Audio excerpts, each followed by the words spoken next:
arcane powers, like many powers, can, when harnessed correctly, be used for great goods.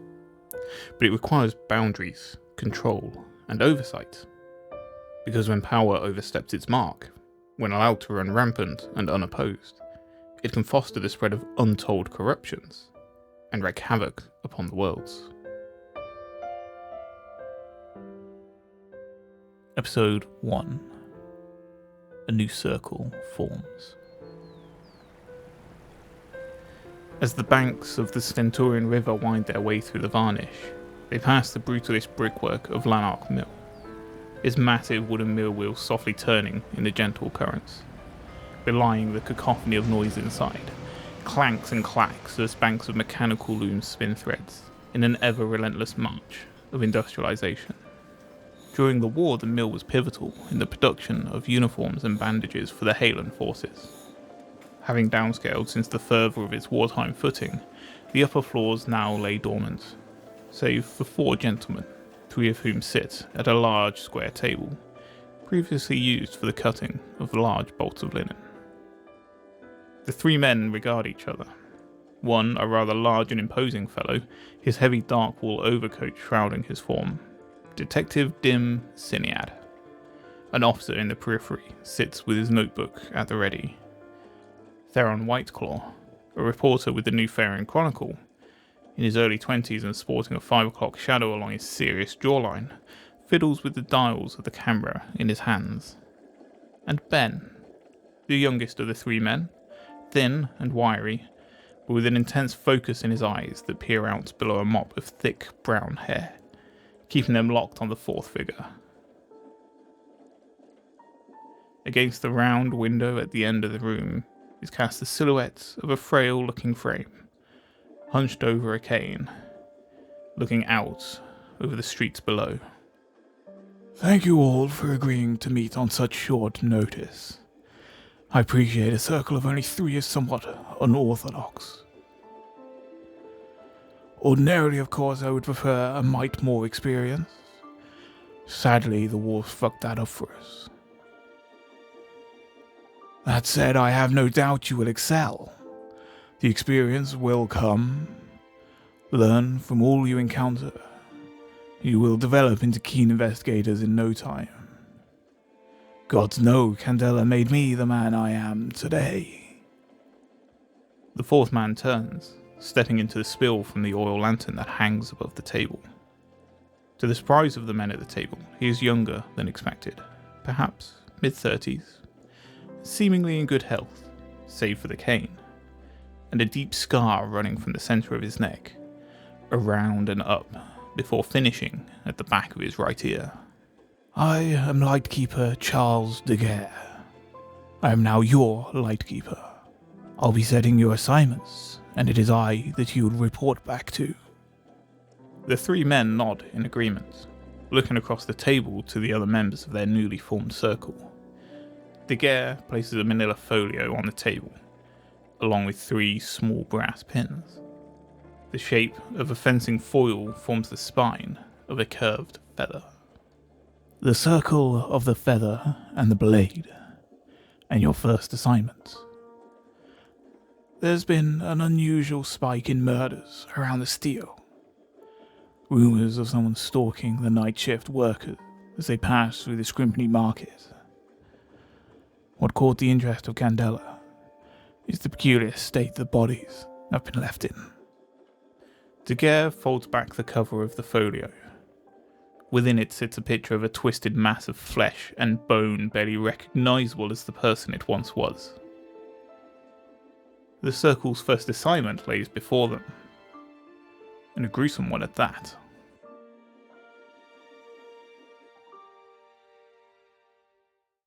That evening, the newfound band of Candela investigators head their way to the Steel, the industrial workhorse of Newfair, sitting on its southernmost borders.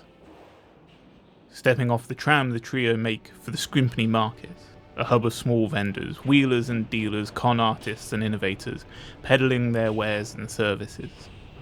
Overhead, the steel framework separating the storefronts provides haphazard accommodation for the impoverished workers.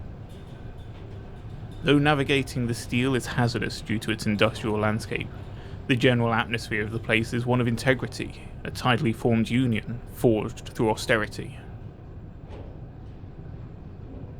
Browsing amongst the stores and uncertain of where to begin their investigations, it is Theron who is first to hear the raised voice amongst the crowd. Fucking cowards, the lot of you, and incompetent ones at that. How about you go do some proper fucking investigating for once? We have a team of detectives looking into the matter. Theron sees a younger man, early 20s, but wrapped in brawn. His lean, muscular and denim coverall is an iconic look of many of the steel workers. He's facing up to a taller but much more portly gentleman in a dark blue uniform, his stiff peaked helmet clearly denoting an officer of the periphery, New Fair's police force. Beloved by some, derided by many. Theron brings the exchange to the attention of Dim Siniad, who, while moonlighting for Candela, is himself a detective within the periphery. Dim reaches into his overcoat, flashing his warrant card as he approaches the officer. Evening, officer. Can I explain what's going on? Now, you see, what this fella here can't comprehend is he's instructing an investigation. There have been a number of troubling incidents, and he needs to leave it to us to investigate. Troubling incidents? My brother's been murdered along with countless others. There's bodies in the streets and you're clueless. Oh, hold on. Officer, what have you learned so far about the murders? Right you are. From the pocket of his uniform, the periphery officer pulls out a scruffy and dog-eared notepad. At or about the night 3 prior, a mysterious figure was observed to be stalking the area in or adjacent to Scripney Market. Locals then discovered the body of one Owen Fletcher. That's my brother Owen, and he's not been the only one attacked by that freak. Righto, I don't suppose either of you have any indication or suspicions as to the identity of this assailant? Currently, investigations are ongoing as to the identity of any alleged attackers. I told you should speak to our Tom. He's one of the stall owners on the west side market. So he's seen some weird goings on. Same night our own went missing. Right then, officer... Oh, Daniels, 8625. Well then, Officer Daniels 8625. I'll be taking over this investigation going forwards. You may return to your ordinary duties. The officer pauses, looking to the detective for further understanding, only to be met with Dim's steely stare. Thank you, Detective. Best be on my way then. I do apologise for my colleague. I'm Detective Siniad. You mentioned someone who may have more information. Tom, was it? I'm John. John Fletcher. It's Tom we wanted to speak to. Runs a stall up on 5th. Sells tools to assoilers. I'll head over and see what he's seen. My condolences, of course, for your brother. I understand your want for answers, but whatever attacked Owen is clearly very dangerous. I ask that you keep a distance from our investigations. I'll make sure we send word when we have answers for you. Sure. Good to know there's at least one of you lot out there that give a shit. And good luck. Oh, Tom's not nearly as friendly as I am to your outfit.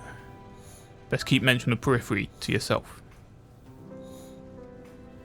Having garnered some fresh information, the group make their way across the market, traversing the grid-like streets and alleys of metalworkers, tool suppliers and machinist shops, all touting their wares and services to the workers of the surrounding factories. At this point in the evening, the market is beginning to quiet, the day shift having made their way home, many of the market vendors beginning to close shop. Rounding onto 5th Street, the trio see one stall remaining open. Probably best you handle this one, Theron. I think I might be a bit too official to go poking around. Nodding to his colleague, Theron approaches, stepping into the pool of cold light spilled out by the lone electric lantern hanging above.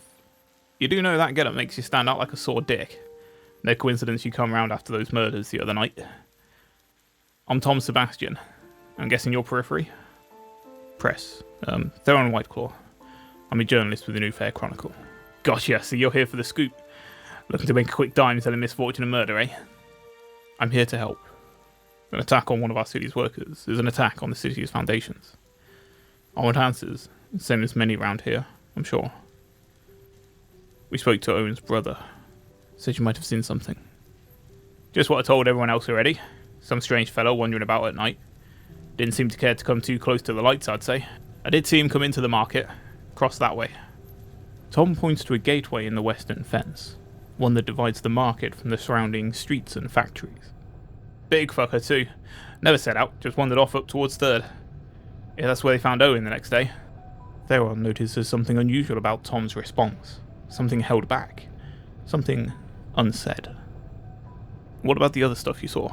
John was saying you saw something unusual. I'll tell you this, but you can't quote me on it, right? If you do, they'll for sure have me jacketed up in Grey Slate. A few weeks back, just before all this shit started happening, I saw a glow off that way west. Looked like a lingering dull spark up in the sky. Blue light dancing back and forth. Come to think of it, I've not seen old Mr. Knock since. Mr. Knock. Aye, that's right, runs the scrappers out that way. Nice gent. Not a bit odd at times. Theron thanks the storekeeper, returning back to the others to relay the information to the group. It appears there is only one thread for them to follow. A pull in the wrong direction may see the case unravel. Continuing to follow their solitary lead, the investigators make their way to the streets west of the market. Second Life Steel, the battered and dusted sign hangs upon the boarded fence line that encircles the grounds of the scrapyard. A large double gateway would permit access to vehicles and deliveries, were it not for the heavy metal padlock affixed to the sliding bolts. Peering through the gaps in the gate, the group see nothing untoward. A muddy track continues to a small clearing among the piles of scrap, where a canvas-backed truck is parked outside of a large central workshop space. To the right of the track is a small brick building, 2 stories tall, standing near the entrance. Presumably the administration offices or residence of the proprietor. With little else to go on, the group decide a closer inspection is required. The razor wire crowning the fence line removes any possibility of climbing, and Detective Dim, knowing he isn't strictly here on periphery business, and lacking a warrant, is uncomfortable with using his pistol as a means of forcing the lock loose, lest it draw too much attention amongst the already tense denizens of the steel. Ben steps forwards and regards the lock, feeling the weight in his hands, the heft of the solid steel shackle, robust and heavy and sturdy. Casting a glance over his shoulder to the other 2, he steps in close to the lock. Obscuring it from the sight of the others behind his light woolen robes, he lets go of the lock. No longer holding it, he still feels the weight through his fingers, as the lock hangs still in the air. Unseen by his counterparts, Ben closes his eyes, focusing on the lock and nothing more. Feeling the strain build in his muscles, his bones, in the very fibres of his being, the lock, floating free and still between his hands, at once cracks, a tear in the metal ripping its way through the centre of the body, before the 2 halves snap their way into his hands. Shall we? Ben turns to the others, discarding the remnants of the lock. As the team of investigators make their way into the scrapyard, all seems normal. It's quiet, sure, nothing to be surprised by given the lateness of the hour, but a light still shines from the ground floor of the small brick building. Perhaps the owner is putting in a late shift. Ben, eager to find answers, approaches. Finding the door partially ajar, deep gouges in the wood around the frame.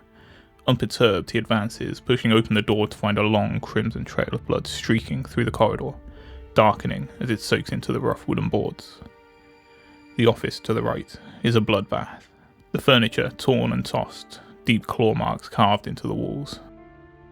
Theron, following closely behind, regards the scenes. It's not the first time he's seen such devastation. Though fully within the darkest capabilities of humanity, he suspects other forces may be at play. From a pocket of his coat he withdraws a familial journal, one passed down through the generations. Holding it between his hands, he attunes to the surroundings. Bleed. The energy left behind in the wake of phenomena and arcane magics surround this room in abundance. Something happened here, and it was far from natural. Like a hound with a scent, Ben follows the trail of blood. Signs of bodies dragged from the building, across the courtyard towards the ramshackle metal workshop. Theron, all too aware of what they may now face, follows, his senses heightened in anticipation of what they may encounter. Dim follows behind. A mite more cautious, he surveys the surroundings. Stacks of old factory equipment form one aspect of the courtyard. Sheet metal and automotive engines line the other. Nothing stirring in the approaching night, save for his two counterparts, who have now approached the truck, drawing back the canvas that covers the cargo. Underneath they find a structure of smooth metal and stone, its form a monolithic construct. Arcane runes mark its heavy surfaces. Towards the top, the runes encircle an aperture. Here, heavy and imprecise tool marks gouge at the surface. Observing his partners from across the yard, Dim still surveys the surroundings. In his vigilance, he neither sees, nor hears, nor smells anything untowards. That is, until he feels something. A heavy weight slams into the detective's back, forcing him to the ground. Rolling over, he sees the beast looming over him. Thick, dark patches of flesh slough off its humanoid frame. Beneath, blisters and scars ooze of black ichor. His claws pinning Dim to the ground. Pistol in hand, the detective lets out a shot, hoping the noise will scare the creature, or at least alert the others to his plight. As the crack of the gunshot splits the night, Ben turns to see the source, the detective pinned under the ghastly figure looming over him. Without hesitation, he charges forward, shouting towards the beast in hopes of providing the necessary distraction for Dim's escape. The beast stands, now showing his full height, all 10 foot of its harrowing form making its way towards Ben. A fury burning in the spark of its blue eyes as Ben begins to close his. Drawing his hands up, the dirt and oil-speckled dust of the ground rises with them, before being thrown forwards at the creature. Dim, seeing the opportunity as the beast is distracted, draws his pistol to bear. Still shaking from the encounter, his shot sails wide, sparking off the sheet metal behind. Theron, now having taken shelter behind the truck, begins searching for a weapon. A crowbar and an axe, damaging, for sure, but a bit too close quarters for his liking. He continues searching the old wartime truck for anything that could be of use. Ben, seeing the beast still standing, focuses deeper, channeling a deep-set anger into his consciousness as he reaches out across the divide between him and the monstrous form. With all the might of his muscle and mind combined, he strives to throw the beast to one side. Alas, his strength fails him as the beast merely stumbles. A mixed success at least, and one that gives the detective opportunity to roll away from the danger. As he does, Dim attempts another shot. Once more it passes wide of the mark, only slightly clipping the beast in the arm, managing nothing more than to draw the monster's ire, its focus now squarely back on the detective, still strewn across the ground. The beast steps towards its prey, now focused on nothing but the kill as it reaches a clawed arm forwards before it. Theron feels a sharp pain radiate through his chest, synchronized with the cracking of his ribs, as the truck slams into the stack of engine blocks, pinning the beast between them. Dazed from the blow, he just about manages to keep his foot pressed to the accelerator, and the beast pinned to the wall. Screaming out in pain, the monster sinks its claws into the front of the truck, strain showing through its brawny frame as it fights against the force, pinning it in place. The truck's paltry engine and worn tires are unable to keep grip against the monster's strength. Dim once more raises his gun, his hands still far too shaken for a clean shot. And now his fellow investigators too close by to risk a wayward bullet. He stumbles to his feet, and for the briefest of moments composes himself before launching full body into a sprint towards the beast. With an athleticism he hasn't remembered since the days of his youth, he jumps.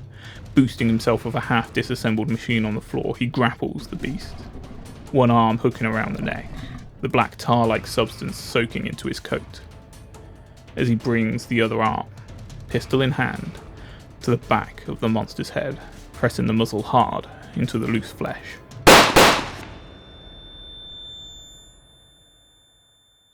Is everyone alive? Theron calls out weakly, peeking his head back above the dashboard, the beast motionless on the hood. Dim laying on his back, breathing heavily, Ben poking inquisitively at the now still creature. Making the most of this momentary respite, the three compose themselves. A few of them carry the marks of battle. breaks and bruises and lacerations, but nothing a quick stitch and a refresh before the next assignment won't cure them of. Having recovered from the fight, they press on with the search. They are investigators after all. And whatever allowed the beast to pass through the flare must still be close. Searching the workshop, they find the body of Mr. Nock, pot-marked by ulcers, weeping the same black ichor of the beast. On the workbench before him, clamped between the jaws of a vice, the investigators discover a cylindrical vessel, rough saw marks carving their way down the centre, where the sides of the canister have been peeled open. Both its silvered exterior and gold-lined interior covered in more of the ancient runic markings. Inside, a thin wire harness looks to have held something in line with an aperture in the base. Confident they have found the source of the phenomena, the trio return to Lanark Mill to meet once more with their lightkeeper, and draw to a close their first assignments as the Circle of the Feather and Blade.